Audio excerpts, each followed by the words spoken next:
Let's see here. It's Sunday.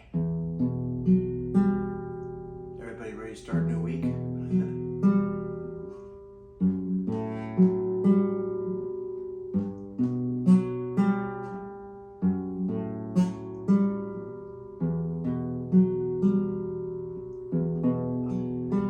I'll tell you what, while I play, why don't we ponder this question?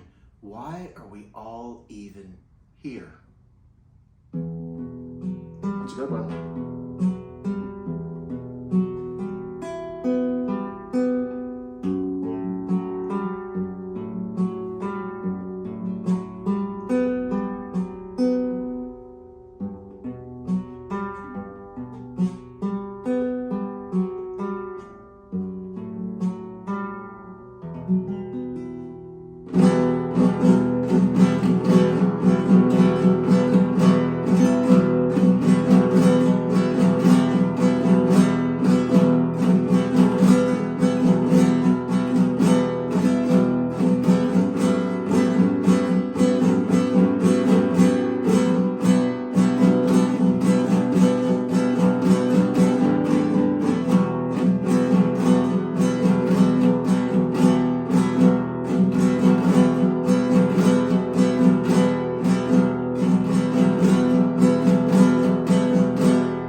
The simple version. So, everything went bad in the Garden of Eden.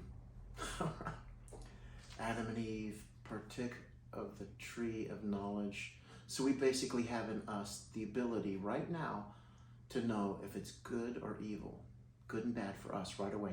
If you hear it through being a descendant of the receiving benefits of the tree of knowledge, we know it.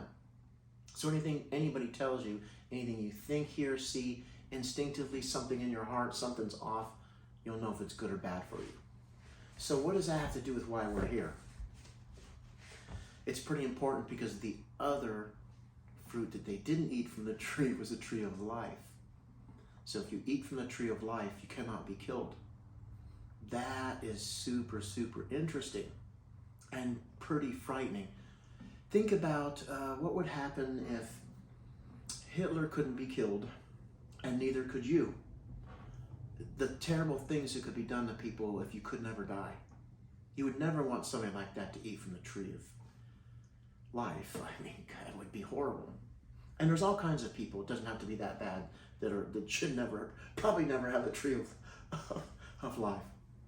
Anyways, to be completely fair across the globe, you'd have to make it fair. So everything that you do, it doesn't matter what you look like, smell like, how much money you have, how little you have. Everything that you do is either, quite simply, good or evil. That's how you're going to be judged on your works. Now, of course, getting everlasting life is a completely different topic. But if you think about it, it's pretty slick. So everything you do, think about it. When you wake up tomorrow, how you talk to people, maybe don't squish that bug, whatever it is, be worthy. So why we are here is you have to become worthy through your actions to be worthy of eating from the tree of life. What have you done lately to prove you're worthy of it? And I'm talking about in the Most High's eyes. So think about that. When it rains on good people and bad people. You know, airplanes blow up, good and bad die. So it's pretty fair from that aspect. So think about that. And when you're at it, think about what God's name means. He's the creator, causes to become, speaks things into existence. So he created us in his image. So it's we're like mini creators, you know. We can create stuff. So what have you created in your life lately? that also is a whole other discussion. So now you know why you're here.